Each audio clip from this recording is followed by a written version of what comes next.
이사야 51장 1절에서 3절까지 말씀 우리 한 목소리로 함께 읽죠.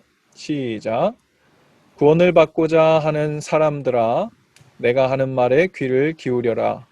도움을 받으려고 나 주를 찾는 사람들아, 내가 하는 말을 들어라.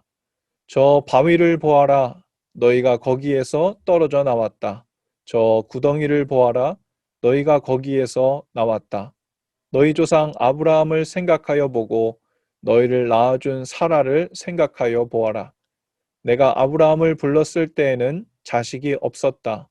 그러나 내가 그에게 은혜를 내려서 그 자손을 수없이 많게 하였다. 주님께서 시온을 위로하신다. 그 모든 황폐한 곳을 위로하신다. 주님께서 그 광야를 에덴처럼 만드시고 그 사막을 주님의 동산처럼 만드실 때 그 안에 기쁨과 즐거움이 깃들며 감사의 찬송과 기쁜 노랫소리가 깃들 것이다. 아멘. 한 주간 모두 잘 지내셨죠? 여기서 얼굴 보니까 너무 좋습니다. 멀리 있어도 잘 보입니다. 지금 오늘 우리가 읽은 본문 말씀은 우리가 계속해서 이사야 말씀 함께 보고 있는데요. 유다 백성들이 바벨론의 포로로 가 있는데 하나님의 구원하신다는 약속의 말씀이 계속해서 내리고 있음에도 불구하고 이스라엘 백성, 유다 백성이 계속 두려움에 떨고 있는 겁니다. 그래서 하나님께서 그 백성들에게 두려워하지 말라고 말씀을 주시는 거예요. 왜 두려워하지 말아야 하느냐? 야, 너희가 누구인지 기억해라. 그리고 나 여호와가 누구인지 기억해라. 그리고 나 여호와가 어떤 일을 행하는 자인지 기억해라. 오늘 이것을 1절, 2절, 3절에서 우리에게 말씀하고 있습니다. 1절에 보면요, 이렇게 말씀합니다. 너희가 거기에서 떨어져 나왔다. 저 구덩이를 보아라. 바위를 보아라. 구덩이를 보아라. 거기서 너희가 나왔다. 이렇게 얘기하고 있는데요. 이 개역 개정 성경에 보면 이렇게 단어를 썼어요. 너희를 떠낸 반석과 너희를 파낸 우묵한 구덩이를 생각해 보라. 너희가 거기서 나왔다. 그 얘기거든요. 하나님께서는 이스라엘 백성을 떠낸 반석, 바위, 그리고 우묵한 구덩이라고 이야기합니다. 원래 이스라엘 백성이라는 그 정체성, 하나님의 부르신 백성이라는 그 본래의 모습은 반석에서 떼어냈다고 해서 자리만 옮겼다 해서 그 정체성이 변하지는 않는다는 거죠. 이스라엘을 그 본토에서 있을 때 믿음으로 살고 있었던 이스라엘을 바벨론으로 마치 구덩이 흙을 푹 한상 떠가지고 옮겨 놓듯이 마치 한 바위를 한쪽을 딱 깨가지고 잠시 옮겨 놓듯이 옮겨 놓았을 뿐 하나님께서 떠낸 바위이고 그리고 구덩이와 같다는 거예요. 그러니 바벨론으로 옮겨졌다 해서 너희가 나의 백성인 것, 그리고 너희가 나의 신부인 것, 너희가 나의 자녀인 그 정체성이 변하지 않는다는 것, 이것을 기억하라는 말씀입니다.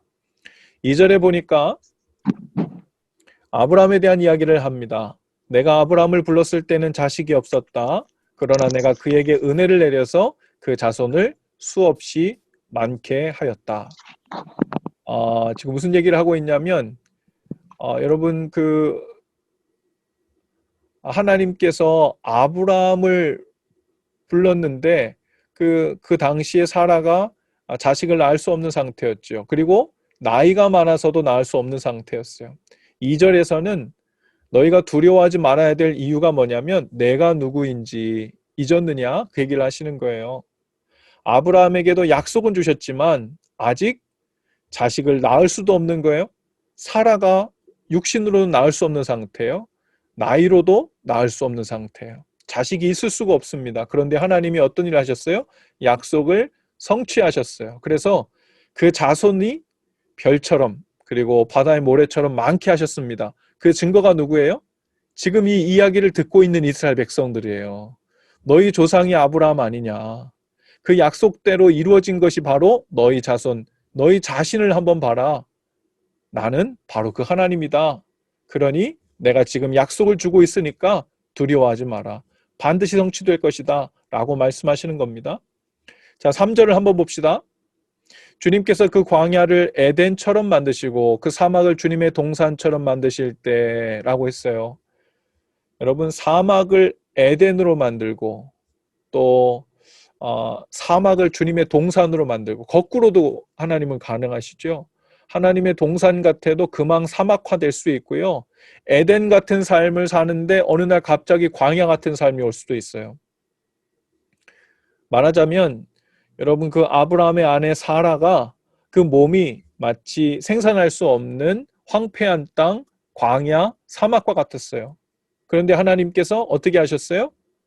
에덴처럼 만드셨습니다. 주님의 동산처럼 만드셨어요. 하나님은 그렇게 하나님의 동산과 사막을 순식간에 이렇게 바꾸실 수 있는 분이세요. 우리의 삶도 여러분 언제든지 광야 같은 모습이 에덴과 같은 삶으로 바뀔 수 있고, 하나님의 동산처럼 마치 부족함 없는 것 같은데 어느 날 갑자기 광야의 삶, 사막과 같은 삶이 올 수 있어요. 마치 이스라엘 백성, 특히 유다 백성이 바벨론의 포로로 살아가면서, 야, 우리가 어떻게 하다가 갑자기 광야에 와 살고 있지? 사막과 같은 곳에 와서 살고 있지? 여호와의 동산 에덴과 같은 그 가나안 땅은 어디 갔느냐? 약속의 땅은 어디 갔느냐? 하고 어리둥절하는 것처럼 마치 그런 삶이 우리 삶에도 올 수 있습니다. 이번 주에 저하고 아주 가까이 지내시던 두 목사님의 소식을 들었는데요.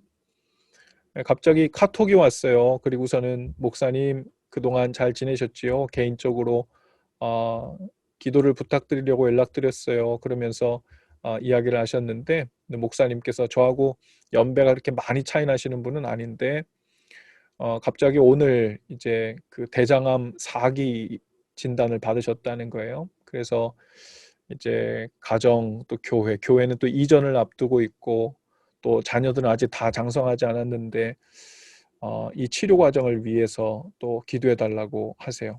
그리고 저하고도 아주 가까이 계신 또 한 목사님께서도 또 검사 중에 갑자기 암이 발견되셔서 이제부터 이제 몇 라운드 치료를 들어가시게 됐다고 위해서 기도해 달라고 주변에서 목사님들께서 여러 기도 제목을 보내주셨어요.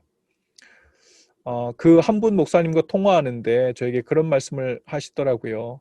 그동안 제가 신방 다니면서 그 목회하시던 교회에 연세 드신 연세 드신 성도님들이 많은데 그 연세 드신 분들에게 다니면서 그렇게 말씀하셨대요.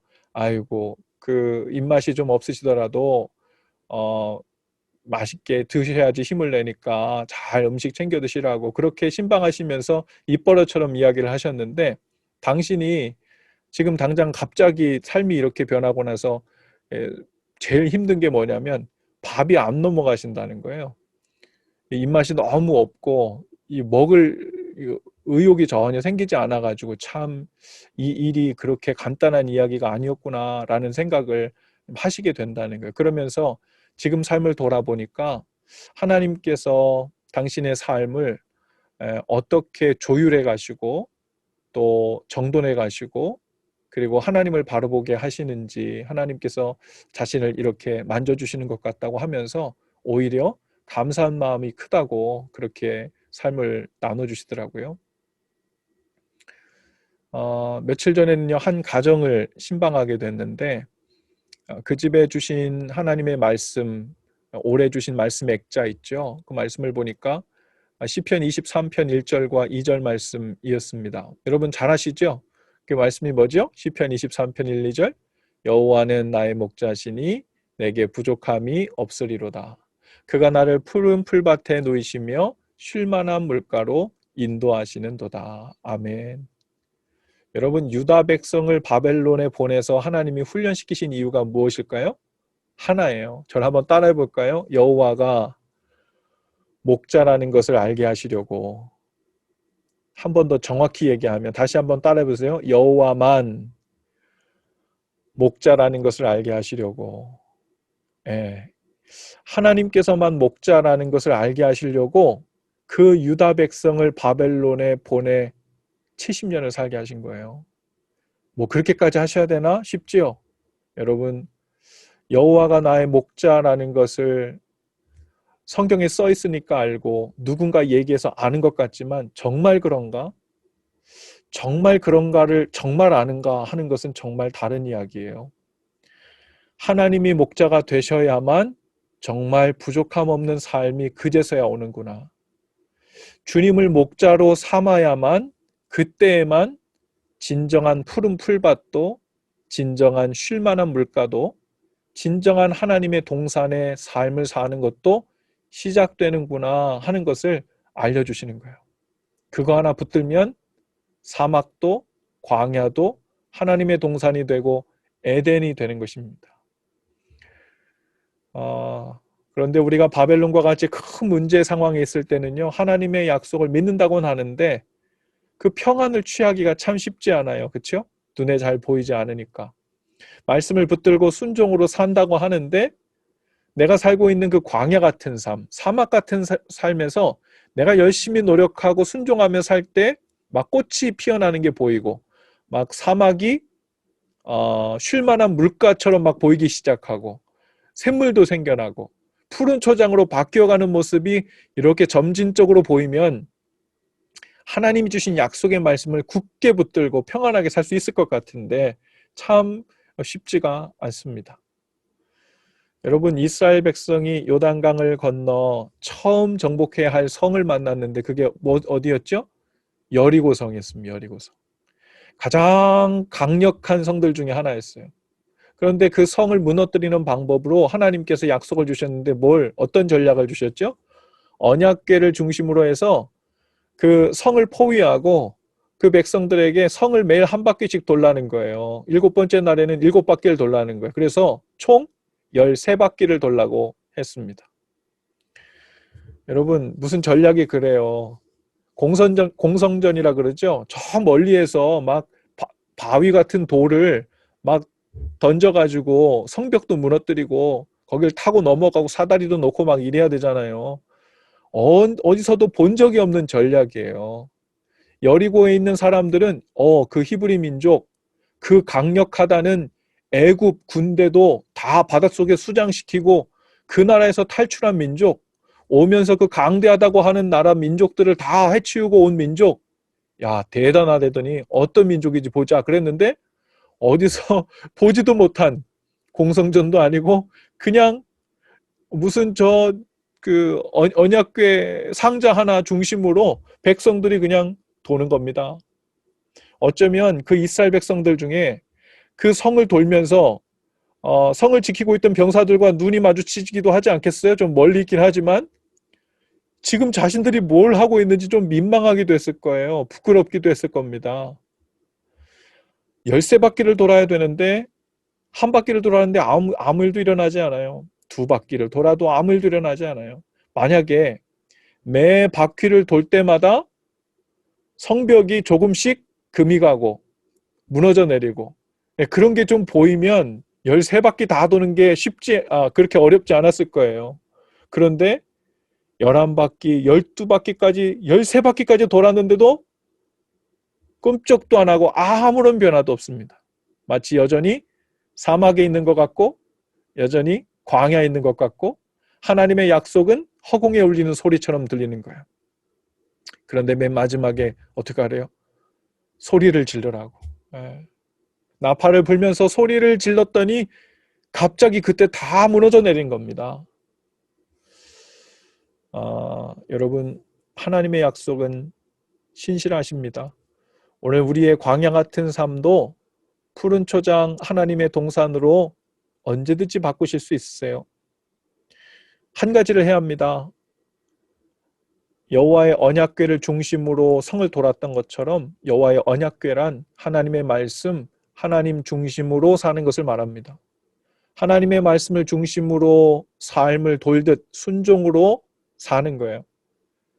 어떤 분들은 목사님 제가 열심히 살아봤는데요.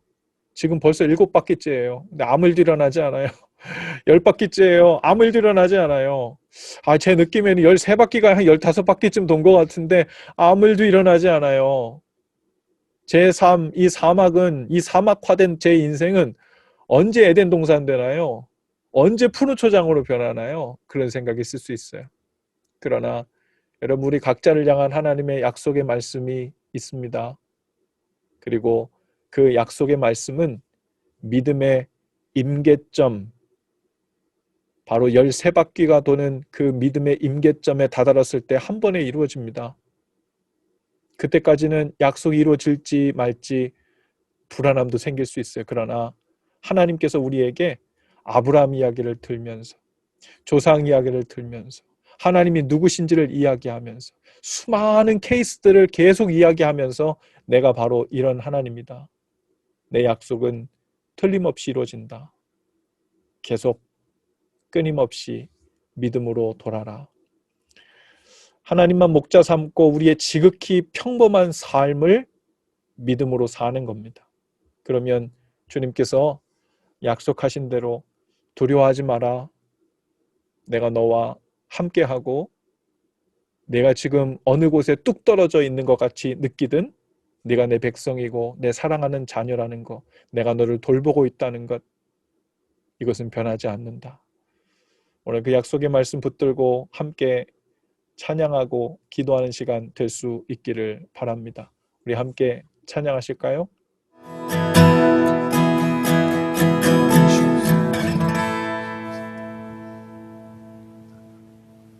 하나님, 이 시간 광야 같고 사막 같은 인생의 때를 경험하고 있는 모든 이들 위해 주님이 약속의 말씀대로 하나님의 동산으로 또 에덴을 사는 것 같은 하나님의 그 놀라운 약속이 이루어짐을 신뢰하며 두려워하지 않고 우리가 마땅히 우리의 삶에서 돌아야 할 순종의 또 귀한 행위와 또 약속을 성취해 나가는 일들을 성실하게 행하여 하나님의 놀라운 은혜의 때를 보기를 원합니다. 그를 위하여 주님 앞에 이 시간 결단하고 도움을 구하고 지혜를 구한 모든 이들, 또 모든 가족들 위해 주의 성령님 은혜로 함께 하시고 또 약속을 이루어 주시옵소서. 주님께 간절히 구하고 아뢰는 기도마다 온전히 성취되는 역사가 이루어질 줄 간절히 소망하며 예수님의 이름으로 기도하옵나이다. 아멘.